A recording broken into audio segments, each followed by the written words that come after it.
Hello students, welcome back to organised knowledge channel. आज की इस वीडियो में बच्चों हम डिस्कस करेंगे worksheet number 24 for class 7th विज्ञान की। बच्चों ये वर्कशीट है जो शिक्षा निदेशालय की ओर से आपके लिए 23 दिसंबर 2020 के लिए शेड्यूल की गई है। आज की वर्कशीट का टॉपिक है बेटा घास खाने वाले जंतुओं में पाचन। ठीक है, सो बेटा अगर अभी तक आपने चैनल को सब्सक्राइब नहीं किया है तो चैनल को सब्सक्राइब कर लें, बेल आइकन भी प्रेस कर लें ताकि आप बच्चों को समय से वीडियो की नोटिफिकेशन मिल जाए और आप अपना काम पूरा कर लें। तो आइए बेटा स्टार्ट करते हैं कि घास खाने वाले जंतुओं में पाचन वो कैसे होता है। कोमल जो कक्षा 7th की एक विद्यार्थी है, एक दिन नज़दीक के पशुशाला में शैक्षिक भ्रमण पर गई। वहां उसने देखा कि गाय तथा भैंस आराम करते हुए भी अपना मुंह चलाए जा रही हैं, जिसको हम क्या कहते हैं, जुगाली। तो बेटा आपने भी ऐसे पशुओं को देखा होगा कि वो आराम से बैठकर भी अपना मुंह जो है वो चलाते रहते हैं, यानी जो अपना खाना है वो जो है उसको चबाते रहते हैं, जुगाली करते। उसको इस प्रोसेस को क्या बोलते हैं, ये जो प्रक्रिया होती है ना बाद में भी मुंह चलाना, इसको हम जुगाली कहते हैं। उसे बड़ा आश्चर्य हुआ और उसने फिर अपनी कक्षा में अपनी शिक्षिका से इसके बारे में पूछा। घास खाने वाले जंतु कौन से होते हैं, जैसे गाय है, भैंस है, ये जो है घास को क्या करते हैं, ये जल्दी जल्दी निगलकर आमाशय के एक अलग भाग में भंडारित कर लेते हैं। तो यानी बेटा हमारी तरह ऐसा तो है नहीं कि ये जो है बहुत धीरे धीरे खाना खाएंगे। ठीक है, हम क्या करते हैं, हम खाना पचा के एक ही साथ खाते हैं, बाद में हम अपने आमाशय से दोबारा खाना जो है वो नहीं निकाल सकते। लेकिन जो घास खाने वाले जंतु है ना, उनमें कुछ अलग सी जो है ये एक होता है, क्या है कि वो क्या करते हैं, वो जल्दी जल्दी खाना जो है पहले सारा निगल लेते हैं और उसका क्या कर लेते हैं, भंडारण कर लेते हैं। यह भाग जो अलग भाग में जो भंडारित करते हैं ना, उस भाग को क्या कहते हैं, उस भाग को हम रुमेन अथवा प्रथम आमाशय कहते हैं। ये रुमेन यानी ये क्या है, ये प्रथम आमाशय है, पहला पेट है, पहला आमाशय है। यहाँ पर भोजन का आंशिक पाचन होता है। तो यहाँ पर क्या होगा, भोजन पूर्ण रूप से पाचित नहीं होता, भोजन आंशिक रूप से पाचित हो जाता है, जिसे हम क्या कहते हैं, जिसे हम जुगाल या कड कहते हैं। ठीक है, परंतु बाद में जंतु इसको छोटे पिंडकों के रूप में पुनः मुख में ले आता है और जिसे वह चबाता रहता है।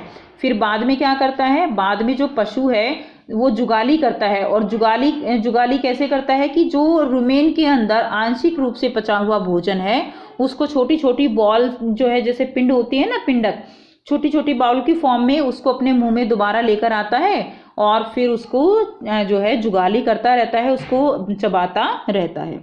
अब देखिए, आंशिक रूप से पचे हुए जो जुगाल है या कड है, आंशिक रूप से पचा हुआ भोजन जो रुमेन में होता है उसको क्या कहते हैं, उसको हम जुगाल या कड कहते हैं। आंशिक रूप से पचे हुए जुगाल को रुमेन से मुंह में भेजकर चबाने को क्या कहते हैं, जुगाली करना या रोमंथन कहा जाता है। और ऐसे जंतु क्या कहलाते हैं, रूमिनेंट्स अथवा रोमंथी कहलाते हैं।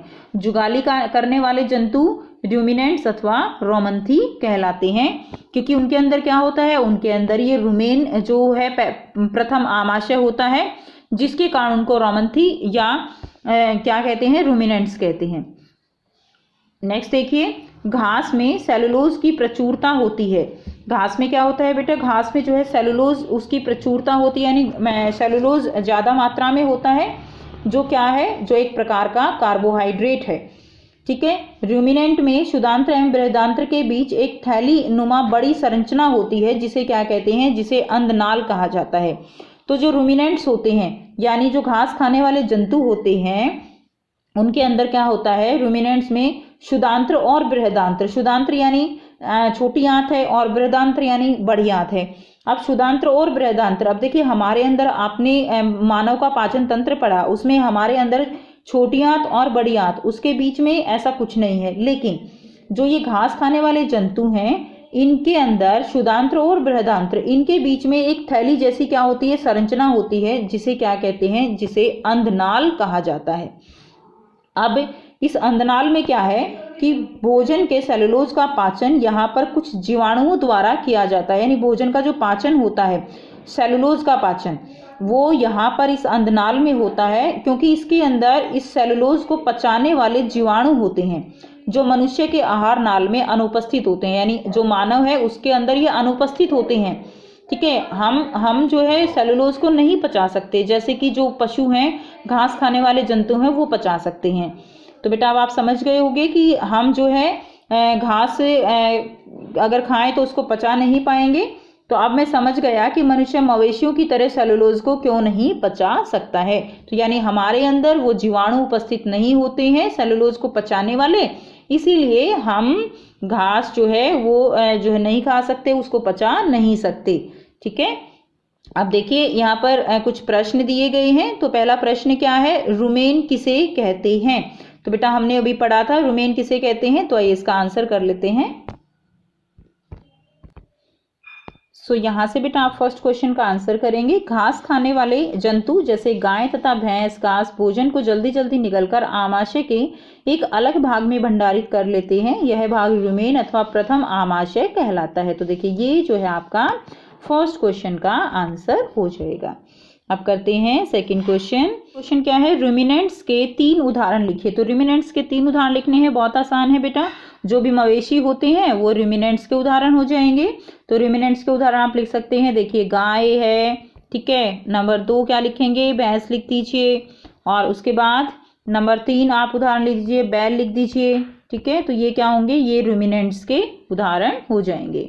नेक्स्ट देखिए प्रश्न 3 क्या है, मानव सेलुलोज का पाचन क्यों नहीं कर सकता? तो बेटा मानव सेलुलोज का पाचन क्यों नहीं करता, हमने पढ़ा कि मानव के अंदर क्षुधांत्र और जो बृहदांत्र है उसके बीच में अंधनाल नहीं होता, जिसमें जीवाणु होते हैं सेलुलोज को पचाने के लिए, वो मानव में नहीं होते, इसलिए मानव जो है वो सेलुलोज का पाचन नहीं कर सकता। तो यहाँ से यहाँ तक आप आंसर लिखेंगे। भोजन के सेलुलोज का पाचन यहाँ पर कुछ जीवाणुओं द्वारा किया जाता है जो मनुष्य के आहार नाल में अनुपस्थित होते हैं। पाचन यहाँ पर जो है ये मत लिखिएगा, कुछ जीवाणुओं द्वारा किया जाता है, बस ये लिख दीजिएगा। ठीक है, तो ये आपका क्वेश्चन नंबर 3 का आंसर हो जाएगा। नेक्स्ट देखिए क्वेश्चन नंबर 4 क्या है, रिक्त स्थान भरें। घास में डैश की प्रचुरता होती है। तो घास में किसकी प्रचुरता होती है, घास में सेलुलोज की प्रचुरता होती है, जो एक प्रकार का कार्बोहाइड्रेट है।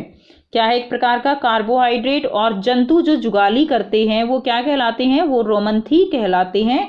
आप यहाँ से रुमिनेंट्स भी लिख सकते हो, रोमंथी भी लिख सकते हो। तो वो क्या कहलाते हैं, रोमंथी या रुमिनेंट्स कहलाते हैं। तो ये थी बच्चों आपकी आज की साइंस की वर्कशीट बेटा। आई होप आपको ये वर्कशीट क्लियर है। कोई डाउट है तो कमेंट सेक्शन में कमेंट करके पूछ सकते हो। वीडियो अच्छी लगी तो लाइक शेयर जरूर से कर दीजिए, चैनल को सब्सक्राइब भी कर लीजिए। And thanks for watching, have a nice day.